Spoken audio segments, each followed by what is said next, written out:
Hallo und herzlich willkommen zum Auf die Fresse WXW Review podcast in English. I'm Ian Hamilton, and this time we're not joined by Mike Kilby, he's still over in Japan. This time we're joined by Dohmi, say regular WXW shows. And Dohmi, how's it going? I'm doing fine. How are you doing, Ian? It's been a long week.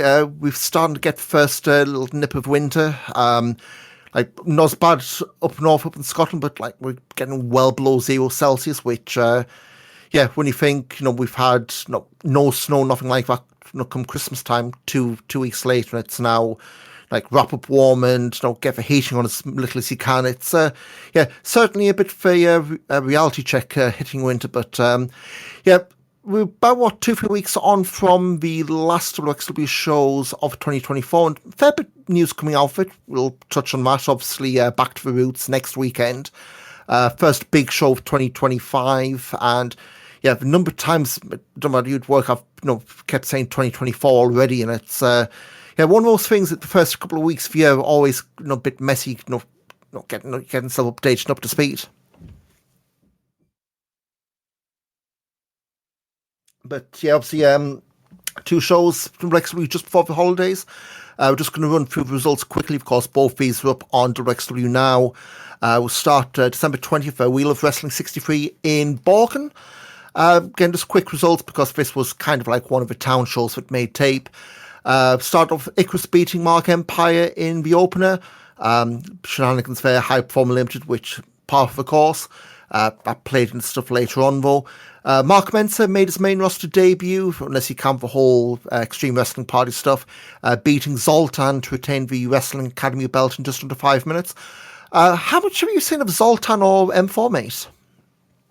Zoltan, I've not seen. I'm pretty sure I've not seen anything from him before, unless he was on one of the bigger shows and I just didn't realize. No, I think this was his WXW debut. I know he's been around like some of the Academy shows. I think was it Nova Berlin earlier this year. He had that match with Lawrence Roman. Really put people on, really got his name out there on the radar. It's like 17, Passion Pro, one of those, Budapest Dojo. They've got that, cluster of new up and coming talent, which is starting to break out onto these shows, but, for whatever reason, they're not rushed them out. 17 with great new hope, and then burn out before they even do anything. So, slowly is probably a good thing, but, unsuccessful against M4, and, I think this was kind of like a, had Tommy Geeson doing all the plugs between matches. They snuck out a plug for, hey, we've got the wrestling school over in Gelsenkirchen. We've got a champion who runs shows every Wednesday night heats that run periodically. That's how we got M4 on there. Decent enough, but again, only 5 minutes. You're not going to do that much, especially with the level of experience that the lad's got. But good to get some experience out there. Next up, we had the former tag champions Cash and Hector beating Yokai, Palavan, Nima. Again, this was just to get Cash and Hector back together as a team. They haven't been together since Tag Festival, since we lost the belts. You'll see at the end of the anniversary, a win kind of built up to stuff. Aaron got his first win in WXW over Jeffrey John, who was over from the States. Again, fine for what it was, but in fact, Jeffrey John was only on this show, didn't even play a part in the undercard on the anniversary. It's a one and done kind of thing. So why not use him to get one of the the Academy guys win. Next we had Big Bucks, Norman House and Alex Duke beating Bobby Guns and Stephanie Mays. This one was again, fighting spirit. I think it was Guns and Mays. They didn't exactly do well over Tag Festival, and we've been doing the whole, not really falling out, but kind of a little bit of needling between the two. They hugged it out afterwards, but we saw this the last Shotgun vlog. Things maybe weren't all quite right with the two of them, and things blew up the next night, of course. Anita Vaughan beating Anil Marek, retaining the Shotgun belt. There's a bit of running there from Icarus towards the end, but Mark Empire made the save and ran them off. And I think after the show was something between Icarus, Anil Marek and Mark Empire setting a challenge for the anniversary show, which we'll get to in a second. Lavaniel beating Nick Schreier. Of course, for stuff on the last vlog, Lavaniel pretty much calling out Mike DeVecchio for the European belt. Mike D's injured, so that's not a thing. And this, under any other circumstance, would have been a warm-up for a title shot, but they went a different way, as we'll see. And main event, we had the trios match. Lawrence Roman, Oscar and Yuta Nakashima beating Fast Time Mudo, Axel Tischer and Peter Tahani. The usual match where they, smash together the title challengers and champions for the next night. But yeah, Borken, decent show. I wouldn't say anything you really have to go off your way to see, but yeah, another one, full stream live in English and German on WXW now. I think that's where we're going now with the, these non-named events. They're putting them live on both languages on now. The rest is on Triller. Such as the next night, 24th anniversary show, Oberhausen. I think they say, you said you were there, mate. How kind of crowd do you think they had there? No, WXW saying it's about 600. Seemed pretty loud in Oberhausen, especially that close for holidays. Yeah, 600 seemed right. Maybe a bit less. I don't know. I don't know who publishes these numbers. But yeah, the crowd was a good crowd, to be fair. It was very interactive crowd, and surprisingly, for recent WXW standards, a crowd who didn't fall into like certain patterns that WXW crowds do fall in with chanting. It was just a crowd that seemed to engage with the show in general, which surprised me as a regular Oberhausen goer myself. Yeah, no, that does tend to be the thing where, me and Mike have complained for the longest time where Oberhausen gets all of the big things to the point where, a lot of the smaller shows, it's almost like, do we really need to be invested? Oberhausen gets the big title changes. And, it's kind of, I don't want to say spoiled, but it's always the kind of thing where you expect, well, this is the big Oberhausen show, something big's bound to happen, I'll react then. But yeah, thankfully it wasn't the case here, but of course this one live on WXW Now and Triller in German and English, which has been away since definitely back end of 2024. So start off with the pre-show, Levaniel beating M4. It's only a minute 20 seconds, so kind of went the way you expected it to. M4 pretty new, Levaniel former champion, pretty much everything but the European belt. I'm surprised if I was on the pre-show to be that short, but it was more just to build up. And of course, they replayed the stuff from Borken with Mark Empire and High Performer Limited leading to the challenge. But main show started out newsworthy. Bobby Guns beating Stephanie Mays. Decent enough match, but this was all the story in the post-match. Bobby Guns and Stephanie Mays. Oh, no, good effort. You did great. And then Bobby Guns just beats the living crap out of Stephanie Mays. Reaches in his Fuminori Abe towel, finds a pack of Marlboro lights, lights up, and we've got the old Bobby Guns back. How did that go down live? Well, I would say was the section I was in, including me and Toby, with who I was there, because we're big Bobby Guns fans, and Bobby Guns in the last couple of years, I almost want to say since COVID, felt very flat. In terms of, he was lingering around in the mid card. He was not doing much on the shows. They would occasionally bring him out for bigger matches, but rarely with any build up. They had him feud for a long while with Norman Harras, where he put his career on the line, which is always a bad sign, to be honest, when one of your main stars has to be in a feud like that. And I know they main evented that Carat Night, so I think turning Bobby heel in quotation marks, because he will probably still have huge fanfare like he did last time when he was heel. I think the good move, and it's the right move, because happy-go-lucky Bobby Guns was becoming very stale the last 2 to 3 years. Yeah, it never really fit, I don't feel like. Obviously going into COVID, he was the champion going into the big shutdown. But then he lost to Marius Alani, just when things were starting to open up. But yeah, it felt, I know, and I really don't like going back to the old conspiracy theory stuff. Do you remember that AAA stuff that was promoted like was going to happen? So that show in Emden, I think it was. It was Bobby Guns, Lucky Kid, it was like Metahan.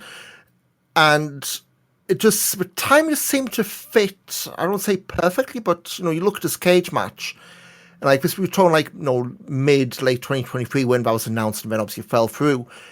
But like up until Tag League Tag Festival 2023, obviously we went in Tag Festival 2023 as champions and lost midway through. But it seemed like from then on, when that was maybe a thing, just things just went a bit weird. And obviously, we've always said there's a big issue with how former champions get booked in European indies in general.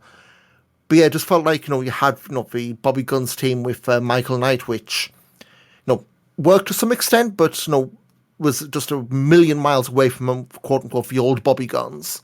Yeah. And in fact, now we've come all the way back around to this, right in time for New Year. Now, I don't think, as it stands now, he's not in the field for Carat. And obviously, you've got the match. Well, we'll get through this later on. We've got the match announced for Shortcut for Top,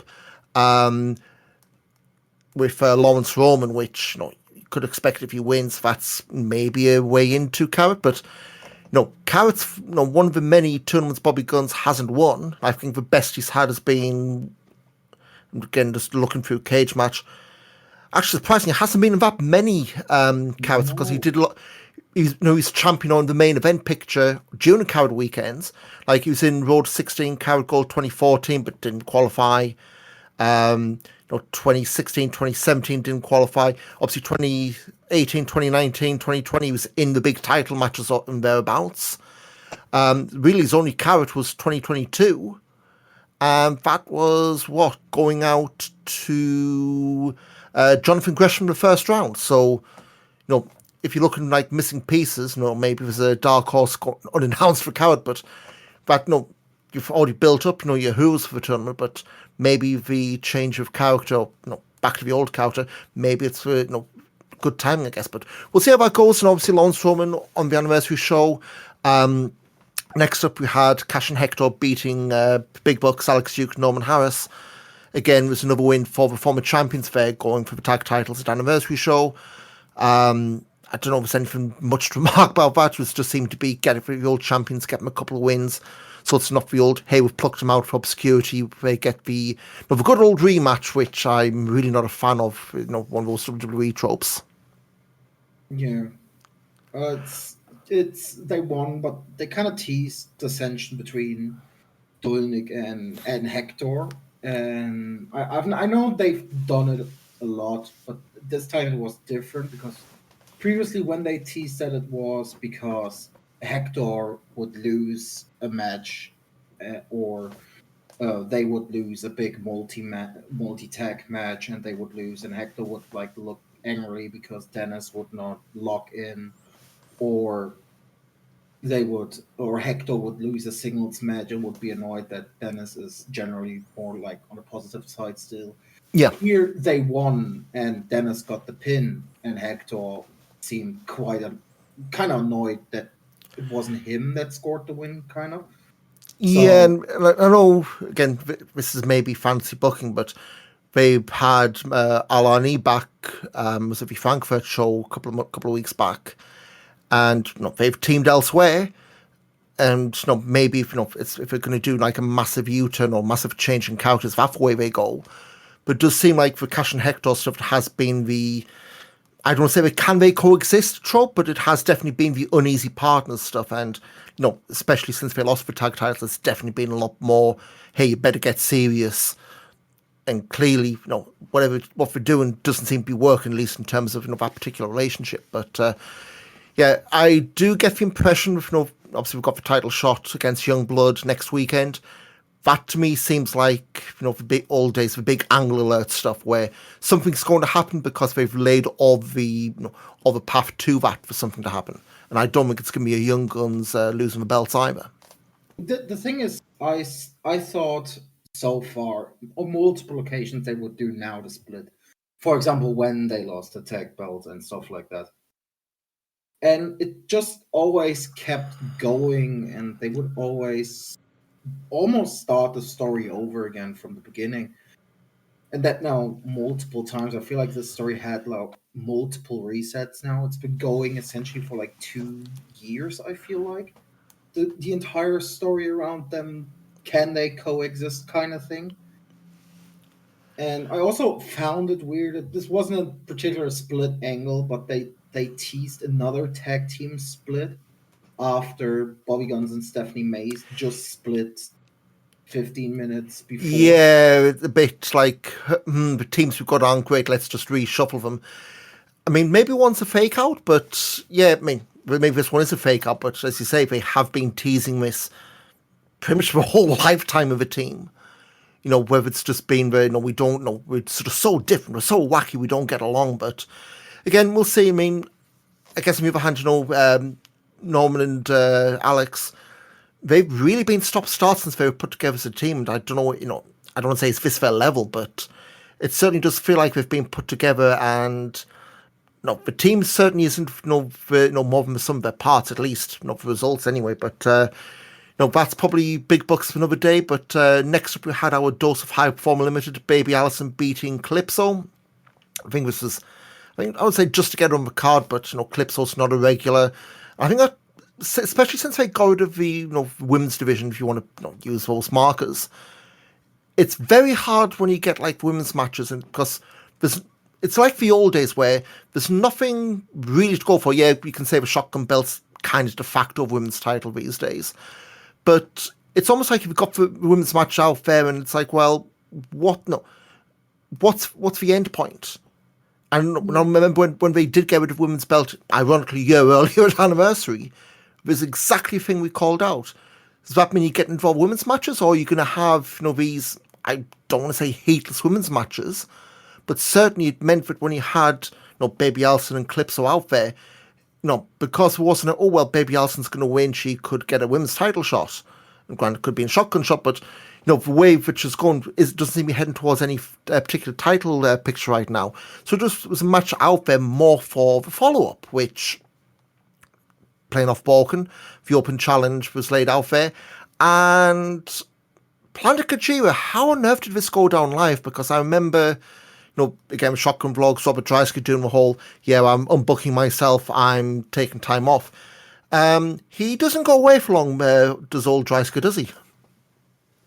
This is basically perfect booking. They know that Dreisker was now the main eventer in WXW for 2 years. He had a long stint as champion.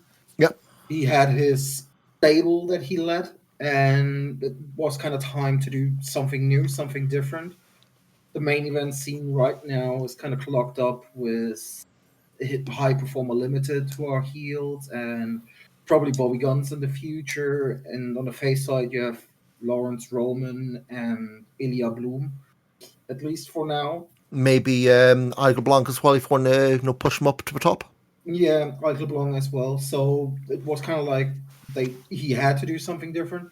And I think a tag team with a big, young, upcoming wrestler who he can kind of shape and kind of mentor is perfect, because that's kind of like the same dynamic that he had with Walter like 10 years ago. So I was a big fan of this, and we were a bit like, the hell is Planet Gojira? And then they came out, and basically the crowd was all in for it. I mean, you've got two big lads beating the ever-loving piss out of High Performer Limited, which that's always going to be an easy crowd pleaser. But just from the surprise aspect of it, I mean, Mark Empire's been on the shows, Academy champion, but he's not exactly trainee. He's been around a fair bit. I think it's a pair. Dreisker's always excelled in tag teams in WXW all the way back to the Outsider days. This, to me, it would not surprise me if at the end of this year they're going to Tag Festival as tag champions. Just the way they clicked on night one. No, I'm not saying we're going to do the whole rocket pack thing, but you've obviously got Youngbloods for champions. You'd expect at some point this year they're going back to New Japan. Oscar and Dreisker's got history, which they haven't really played up since Oscar came back. If you want some long-term booking, there you go. But very impressive day one. And hey, you're actually getting something out of Mark Empire that isn't just generic big guy for the Academy belt. Yeah, I think what helps here is that the entire aesthetic of the tag team, it works from the first second. They have matching gear, they have a Yes. tag name, so they have like a tag team name They, identity with they them have a brand, they appearing. have a look, but they've Different got the theme. They music. don't. They don't. Yeah, they don't come out to like one of the two themes. Just they immediately come out to their own theme. They immediately have a cool tag team finisher with the double muscle buster. Yeah. They immediately got to essentially go up against the biggest heels in the company with High Performer Limited right now. So what I would do would I would not have these two lose for quite a while, and I would have been strapped up quite soon because, like you said, with Youngbloods, I don't think they're gonna be champions for much longer. Mainly because in their last two matches, I assumed they were losing the belts, which didn't happen.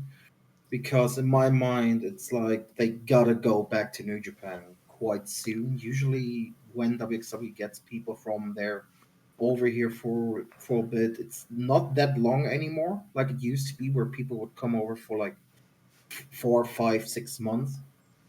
So I always assumed they were gonna, maybe do Hamburg for Oscar and that's it. But now going well into the new year with those two, and I can't see them be champion for much, much longer.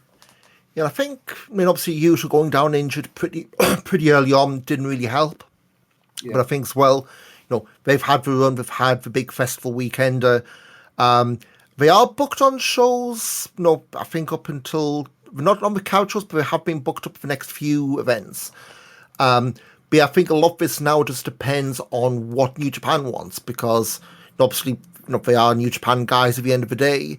And I'm looking, they are on the poster for Dead End in Hamburg next month, so you'd expect, you'd expect it maybe stretch them out through the Carat, give them that one big run before they go. But certainly it's a run that's been successful once we've the two of them been together, and if Planet G was the team that takes the belts off them, they've got a hot act from minute one. But moving through the card next, we had the shotgun title match, Anita Vaughn beating Rio. Again, thought this was fine. We're doing the thing with Anita Vaughn where she's the first female women's shotgun champion. This is the first all-female shotgun title match.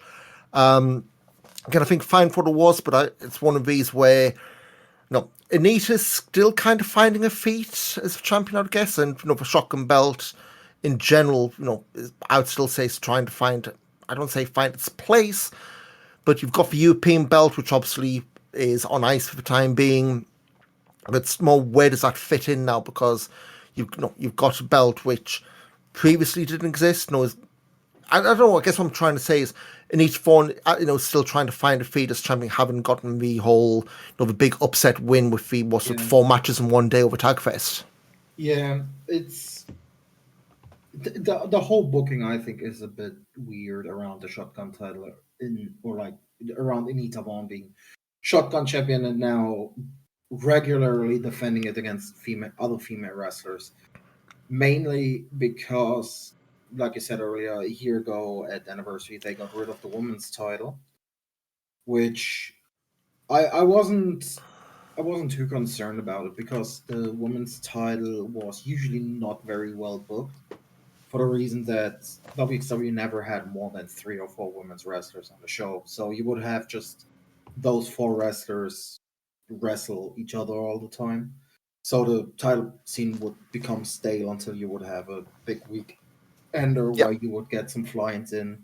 And only from wins over these fly-ins, the belt could kind of get a better standing, I want to say. And then they would defend the belt against each other again, and that would kind of drag it down again. What I think their play, quote unquote, here was to put the shotgun belt on a woman and use that as kind of like the new woman's belt, where it's going to be defended mainly against women, but because it's not a woman's belt per se, they can still do matches against Anya Marek, for example, in Borken, yeah. where You're not getting the label of it where you the kind yeah, of being you- front down. Yeah, you're not like you're not going, okay, we need to have Anita Vaughn against a female wrestler every show. So by the time the next big show comes around, you have already seen every possible combination from all the people on the roster for that belt. But and at the same time, because I kind of still wanted to have a mid card belt, they introduced the European belt last year to kind of keep that. Like, kind of fills that void, yeah. Yeah, at the shotgun, because the shotgun belt used to be you if you won the shotgun belt, as soon as you dropped it, usually you would go up to the main belt scene, Yeah. at least before COVID. And I can't see that with Anita Wong, to be fair. That like ever. It would thing. be a pretty wild set of circumstances. I mean, after the match, we talk about the women's title. The last women's champion, Masha Slamovich, had a pre-tape. She's in for Carat, which, I mean, she's done Carat before. Went well. So, there's your, I don't say, your token, your Lufisto, Stephanie May spot, but definitely, someone's definitely going to be adding like a different. I don't say the X factor because that's going to put that bloody ear on my mind tonight, but it's going to have an extra dimension to the cards like we had with Manders and Stephanie Mays last year, just as an example. Yeah. Speaking of the European title, Mike D, of course, is out on the shelf. He was ringside for Joseph Fennick Jr. against Nick Schreier. That match was pretty much just a backdrop for Levaniel to come out in a hoodie. Attack Mike D, he stole the European title, caused distraction, so Nick Schreier lost. And yeah, Joseph Fennick Jr. is another one who hasn't really had that much ring time, I don't feel, but he has been slowly racking up the wins. He's in Carat, and is one of those guys who, as we get closer to Carat, we'll go through this. There's a lot of names who are starting to get hit form. Obviously Ahura, he's had that big run of victories against people who you wouldn't have expected a year ago when he came back. Igel Blanc before his injury. So, yeah, we'll see what goes on there. Semi-main, we had Oscar and Anita Vaughn retaining the tag titles in a best-of-3 falls match over KXS. So, early in the night, we had a pre-tape of Yuta Nakashima laid out the feet of Fast Time Mudo, who did the whole deadpan. Oh, no, what happened? I had nothing to do with this. Like we've done with him and... Him and Axeman doing the whole deadpan stuff, I just get a weird kick out of it. Like, it's just so depart from the whole, the typical wrestling heel stuff. It's just the whole deadpan. I think I call it Statler and Waldorf in the Muppet Show, the old grumpy men in the theatre seats. I don't know if that would ever works like a main act, but certainly is a shotgun esque segment character. It does the trick. Yeah. But yeah, this is basically a handicap match. Anita Vaughn, she pretty much had her leg worked over by Rio in the shotgun title match. KXS went straight for the leg, so it was Oscar by himself the whole time. She came back out for the finish. So Youngblood retained the titles. This was fine, but by way of the pre-match stip, KXS can no longer challenge as young as Youngblood for champions. Good, get that. I think we've pretty much had enough of that run. And it also means that KXS can go their own ways, which we'll see in a second. Main event, Paige Tahani beating Lawrence Roman to retain the Unified World Wrestling title. Really good main event, but those golf gloves, they were given to other high performer guys during Tag Festival, and then you got the I really don't want to say the WWE style symbolism, but you could tell they were going for Tahani using it, some kind of some kind of B-roll video package stuff, and he just really struggled getting that glove back on at the end, to tell the story. And it was literally like towards the finish, couldn't get the glove on or stuff this, and then finished the match off. But I think that was really putting Lawrence in the rearview mirror, so to speak. And yeah, I think as a 2024, you had this at Carat. 16 Carat Gold Revenge, and now obviously this. We thought Carat was elevating Lawrence Roman, but really, 2024 really elevated Paige Tahani. First of all, this match live had not much heat. I don't know if it was because the people were very invested into the tag match, which was well laid out to have the crowd invested with it. Yeah. Obviously, with the babyface essentially working in handicap match for 15 minutes of that match. And after that, the crowd kind of fell flat. Tihani as a heel by himself because all members of High Performer Limited were banned from ringside here. I don't feel it works yet for Tihani because he still does all the Peter Tihani stuff. He slows it a little bit down as a heel, but he's still doing the same moves in general. He's just working slower. And I don't think I know he was champion already and he won Carat, but I don't feel like a lot of people buy Lawrence Roman as a main eventer still because he doesn't give you that main eventer feel almost. Yeah, I mean, I think with Laurie and, you know, I remember speaking to people after Couch who weren't there, guys who, kind of checked out on WXW. Yeah. When they found out, Lawrence Roman won Carat, it's like almost like a reaction of disbelief. I mean, I And was in disbelief when it happened, and I was so watching. was I. You've seen the bloody video packages they keep using me on. Like, I thought, Peter Harney, that's the way we're going. Then Lawrence Roman, and again, it played into the Amboss story, but it felt, hey, it worked. I mean, I think the problem you've got with both sides is Roman, his reign was kind of fucked around with because he had the injuries, and then was the almost like the Money in the Bank style cash-in, which I'm not a fan of.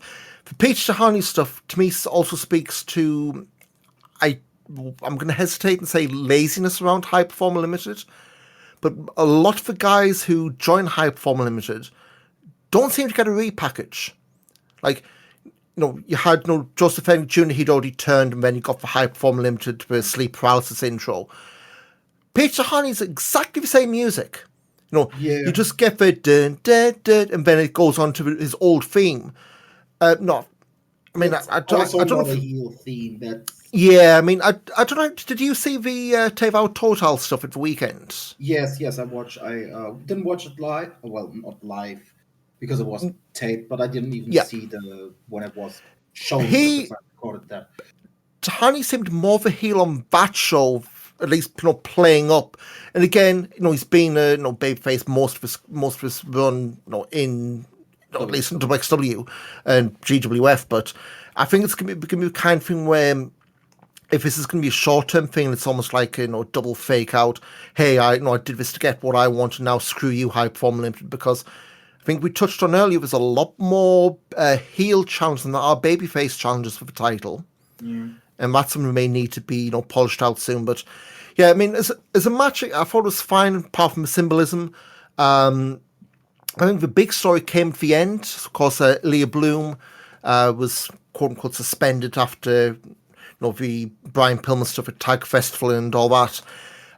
Leah Bloom popped up backstage with a envelope for Tassilo Young. That's like 2 envelopes. One was fines, another one was for something that he was about to do. He runs out to ringside, chucks a pipe at Tihani, the big beat down, and we've got our Kayfic Schlacht match for next weekend. Non-title, but this I thought was an absolutely fantastic way to close out the show. The big surprise return. The big step, and we're always wondering, well, what now is Kayfic Schlacht going to be? It certainly seems to have moved away from being faction warfare, which is great because, let's be frank, the faction warfare stuff was kind of running its course back when 2 people we can't speak of were in the last the COVID year Kayfic Schlacht, but certainly we had, was it Eigel Blanc and Joseph Hennick Jr. last year.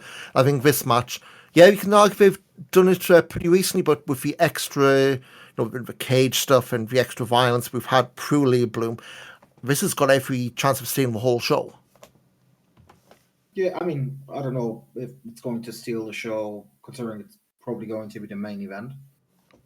Yeah, but stuff on the undercard as well, I guess. But you know what I mean? Like, you're looking at 2 guys who a year ago were not in the main event picture, and now, a massive vote of confidence. I would have liked it to be a more traditional Kayfic Schlacht with going 4 against 4, and me and Toby, we even went through obviously the High Performer Limited guys would have been pretty obvious with Tihani, with Joey Finneck Jr., with Icarus, and with Neil Marek. Against, in my mind, it was kind of like Lawrence Roman, Ilya Bloom, and Planet Gojira. Because that's usually also what they would do, is like just put a bunch of storylines that run together in December, and then have the year kick off with a big Käfigschlacht between all, and then they kind of like go all the storylines their separate ways. Except that you now have, and WXW likes to do this, is one big stable who are plastered around the entire show. Like High Performer Limited was represented in 4 matches today. They were literally the poster, mate. Yeah, I'm not the biggest fan of High Performer Limited. And Their U-turn was just like we were saying to Mike last year. The U-turn they had was just absolutely bizarre. Like the early days, they couldn't buy a win for love nor money, and now all of a sudden they're world beaters. Yeah, that's my problem. And it was kind of like they got people in, and then they were the jobbers for the stars. And they felt like a mid-card group, and by putting Tihani in the group and giving him the belt, and now the plan is kind of to elevate the entire group with that. But what it did to me is kind of pull the world title down in standing almost, because the company is now kind of like quote unquote run in a way at the top by people who half a year ago were losing to everyone, and now I'm supposed to believe that this is the big menacing group who runs the top. While when they did it with Amboss, it was Dreisker was a well-established top guy, and Icarus and Dover were well-established guys in the tag scene, and Lawrence Roman was this guy who basically just came back, and he was kind of like let's build him up in this stable, let's have him be the fall guy if they need to lose from time to time, and obviously it helped him becoming a main eventer. But with High Performer Limited, I only really see one guy out of the entire group on his own having heat, and that's Robin Christopher Vorwerk. Yeah. And that was my problem with the main event, because they banned him from ringside. The match kind of felt like it had no heat until the end, where Tihani was kind of getting desperate to put the glove on while sitting on the top rope waiting to do the 450 splash.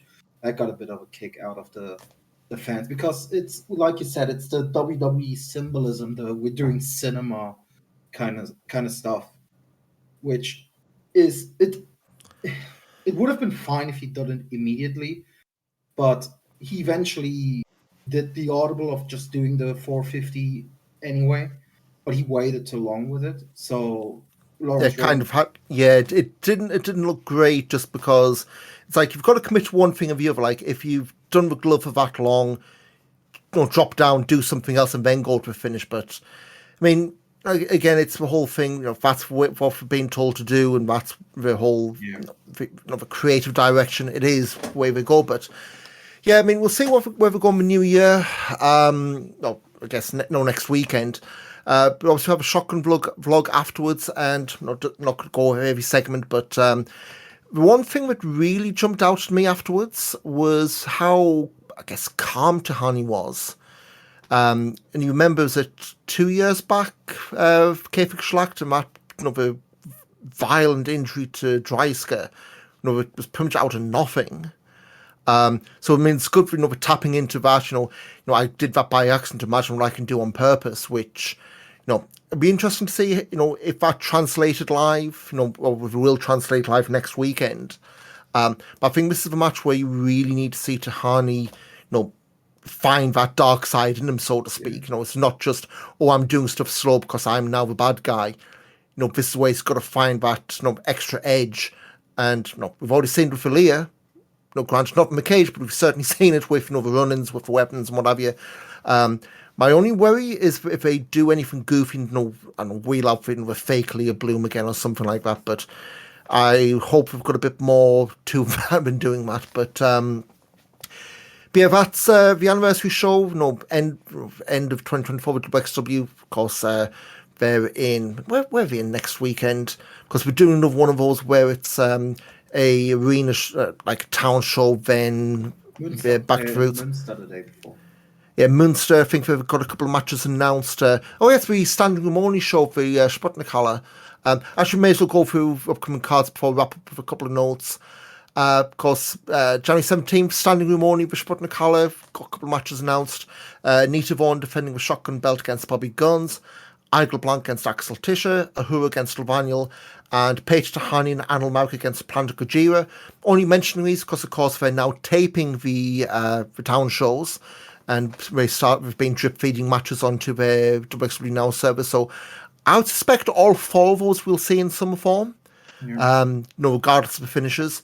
And then back to the roots for next night in the Turbine Hall, Oberhausen. We've got Anita Vaughn defending the shotgun belt against Fast Time Mudo. Youngblood defending the tag titles against Cash and Hector. Tables elimination match for the next tag title shot. So Norman Harris and Alex Duke, Big Bucks, against Anil Marek and Nicholas, High Promo Limited, against Mark Empire and Robert Dreisker, Plant Gojira. They did the whole thing on the Shotgun vlog where as soon as I saw the Norman Harris on the table, I had my trigger finger over Matthew, directs of his history of tables. You know this is going to happen. So hopefully this goes a little bit better than that Rise v Rise match we had all those years ago. The Ivan Kiev and Pete Bouncer tag match against. Well, he did bounce off a table, I guess, but yeah. What's that against Dreisker? And who did Dreisker tag at that time? Oh God, was it Nero? It must have been Nero, right? Monster Consulting. Let me click on cage match, but that certainly. Yeah, so it's a three-way tables elimination match, Shortcut 2018. Monster Consulting against Cave and Bouncer against JFK. I had zero recollection that I was there. I had no recollection that JFK was even in the match. I mean, to be fair, I think a lot of people did airbrush JFK out after 2020, but not for anything Francis Caspin did. But back to the roots card. Bobby Guns against Lawrence Roman. That one, depending on how they take things, could be interesting. I mean, Guns and Roman, will have similar styles, obviously, and obviously Guns establishing the new change of character. Axeman against Cara Noir. I mean, on some level it'll be good, but Cara Noir is very much not my kind of wrestler. I think it's the most, the best political way to put it, I guess. I mean, we both had Cara 2020 when he won and the groan. You weren't? Oh, well, it was just the groans of disbelief when he won it, just for sheer, oh my God, what on earth's happened? And then, of course, the world shut down, so whatever was planned to happen didn't. We've got, and the graphic says Hardcore Schreier against Levaniel, so I guess we're going to have a plunder match here. Nick Schreier trying to regain the possession of a European belt for Mike D. Ahura against Igel Blanc. That was set up because Igel Blanc was gifted a spot in 16 Carat Gold at anniversary. Of course, touched on the Kayfig Schlacht. And the last match, Michael Satomura, her final match in Germany against Stephanie Mays. That one really surprised me. I thought they were going to go Anita Vaughn as the opponent, but Stephanie Mays and Michael Satomura was Michael's final match in Germany. If anything, it's a big seal of approval from WXW to Stephanie Mays, especially, she had the big run with Carat last year, so I think this is really going to be, I don't say sink or swim, but definitely going to be a bit of a proving ground for her. I mean, they've basically, she has been derailed a couple of times by having a couple of minor and a couple of more major injuries in the last 4 years. I think she debuted in the company during COVID. Yes, and the close set shows. Yeah, but essentially since then they have always given her a steady push. They essentially immediately gave her the tag belt with Mudo, and ever since she never really spends much time working with the other woman. I think she never even worked with Baby Allison. They usually give her bigger matches on these shows. They gave her a spot in Carat. where she could work with Manders, for example. So I wasn't too surprised that they would give her, especially because she's kind of like homegrown talent, Yeah, the match with Miko Satomura, which Anita Vaughn is not. I know she's very over here in Germany, but she's not a homegrown talent compared to Stephanie Mays. So it made sense to me that they would give Stephanie Mays that spot. The only other alternative they could have done for the Miko Satomura match would have been Baby Allison, and I think they did the right choice with giving it to Stephanie Mays.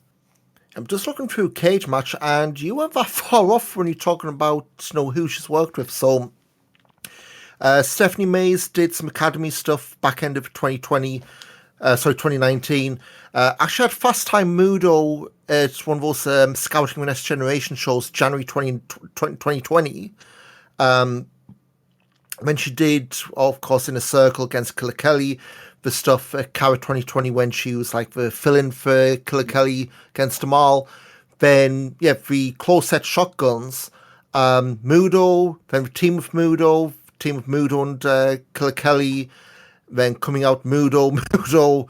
So, yeah, then, Eva Kolaski when we did the best of three series for the title, which Eva won to win the vacant belt. So yeah, it has largely been almost like the figurehead of, yeah, you do it in with women, but you are mostly, I don't say one of the boys, but you know what I mean, like in with the more established names, so to speak. Yeah. So yeah, definitely worth seeing how that comes out. And again, back to roots, 9-match card. That is an absolutely packed show, and I almost dare say bloated.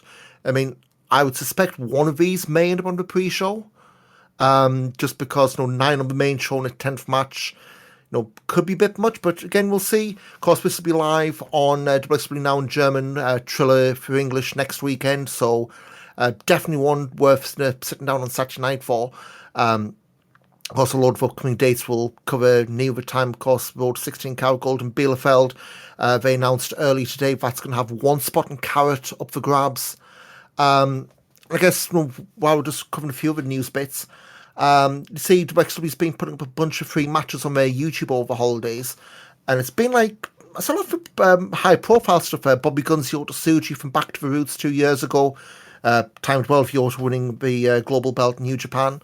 Igor Blanc, Mike D, Stephanie Mays and Manders from Carat last year, as we just mentioned, and the Carat final from last year as well. So I guess they're going really hard on, hey, this is stuff you're missing out by not having a subscription, which, definitely it's a way of, getting people, locked in if they've, not been paying attention or keeping up for the last little while.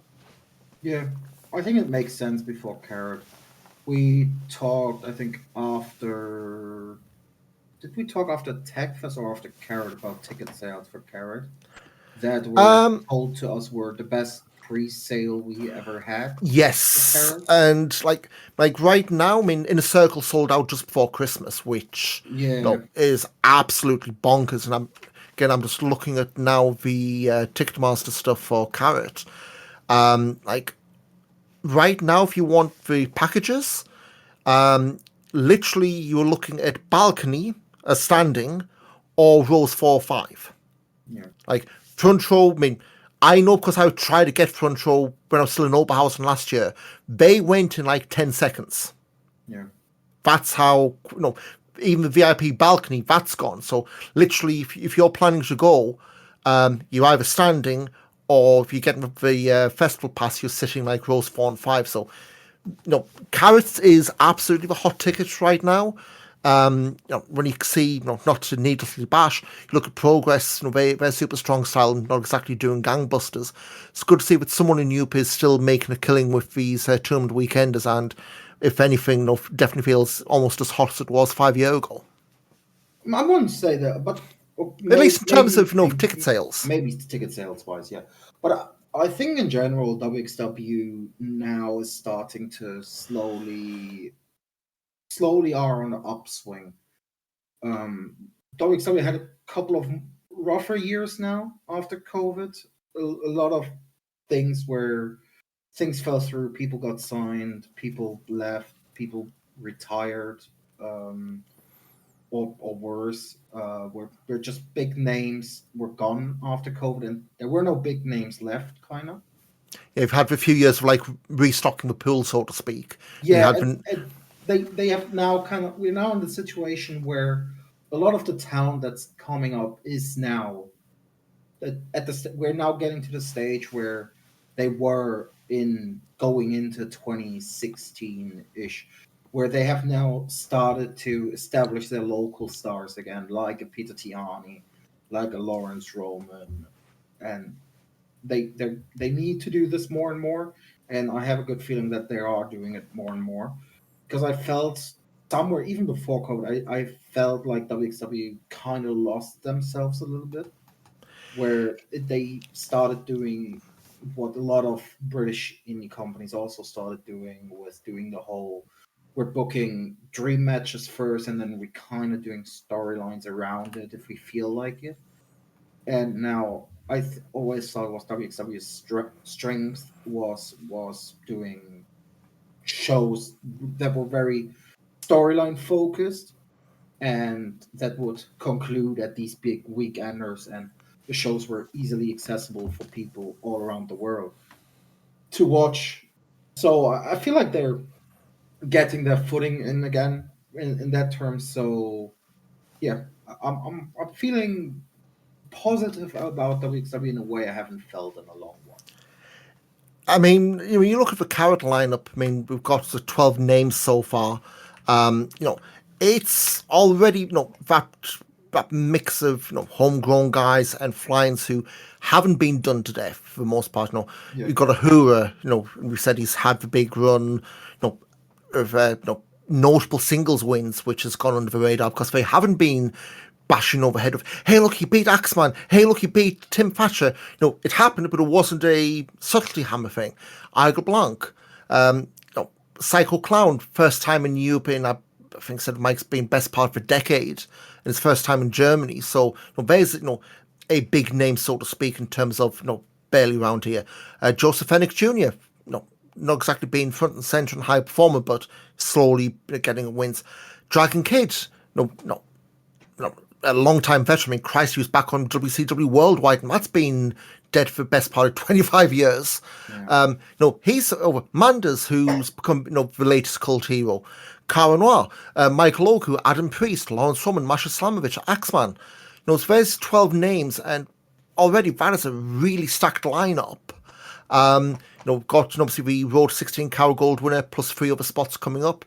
And to say the fact that they're at the point where I don't feel like they need big names to sell tickets at this point, whereas in years gone by, they may well have been tempted, crap, who can we get to fly in to try and shift a few. So be interesting to see where they go. And also because of the names they have, this isn't a year where you've got, oh, well, anybody could win. You've got, Axeman, Roman, if you want to say Manders, because he's over for a few months, Fennec, Igel, Ahura, you've got a good 5 or 6 names there just from the regulars or those who we know are going to be around for a while who could win. So you've got a wide open field and the good kind of wide open field as well.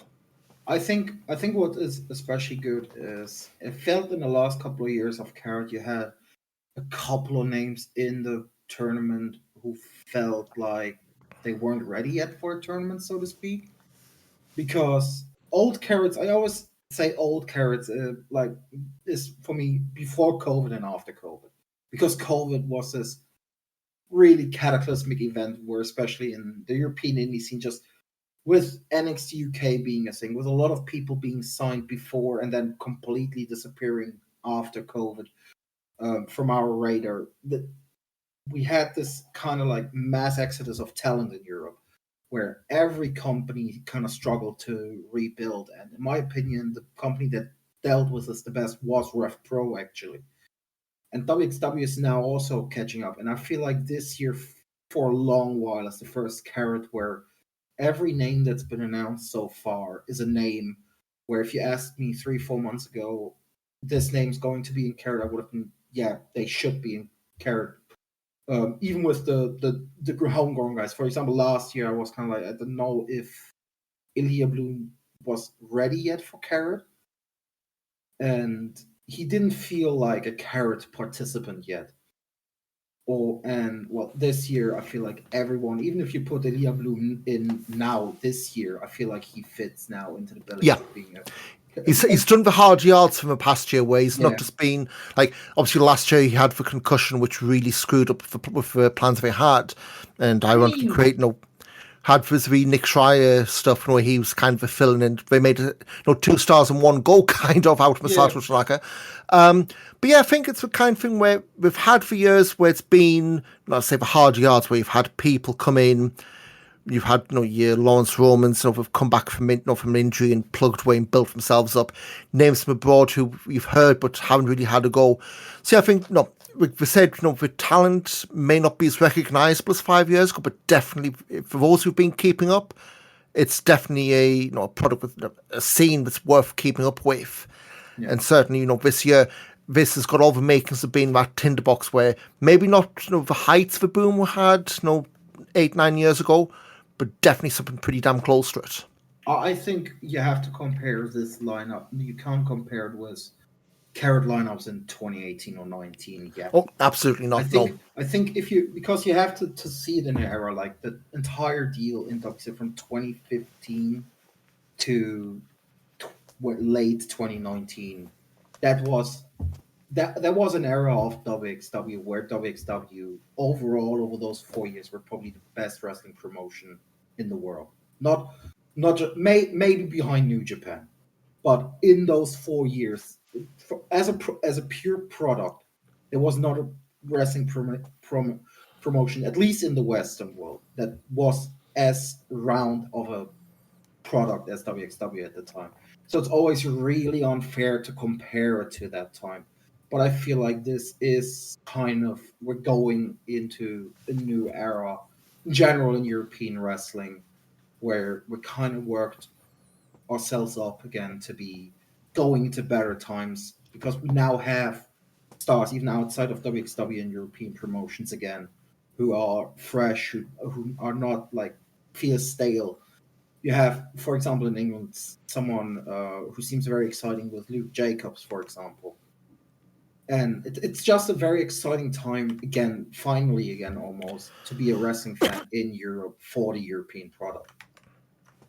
Yeah, absolutely. And again, we've just had Wrestle Kingdom weekend, that whole week in Japan, and again, there's names who were there who, Cesare was a name we've been screaming about Cosmos Rev Pro, and I'd not be surprised if he's not a part of Carat, but at the same point, it's that whole thing of it started being so much demand. I'm not saying it wouldn't fit in, but I think it's the kind of thing where you've got likes of Cesare. Luke Jacobs isn't even in the lineup so far. I think until about a month ago, he was champion of the top 2 promotions in England. Abe is only an ambition so far. Yeah. So, yeah, we'll see where that goes. But, Dohmi, thanks again for joining us. Where can people find you on the social medias? People can find me on all kinds of social medias. They can mainly find me on Twitter. That's under @RealPhilipDohm. Philip with 2 L's and 1 P, and Dome written as DOHM. Then I am on Blue Sky. I'm trying to be active there, but I'm not so active so far. You can find me there under dohmi.bsky.social. And then if you want to follow me on Twitch, because once a week I'm streaming on Twitch, we're watching the In Your House pay-per-views chronologically from 1 to the last one at the moment.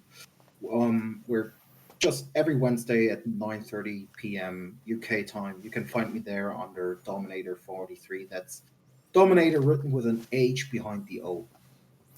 We'll, of course, have all those links in the podcast notes. But thanks again for joining us, mate. And if we don't catch you before, I'm sure we will. See you in a couple of months at Carat. Goodbye. Right. Thanks so much for joining us, folks. We'll be back after Back to the Roots. Until then, cheers.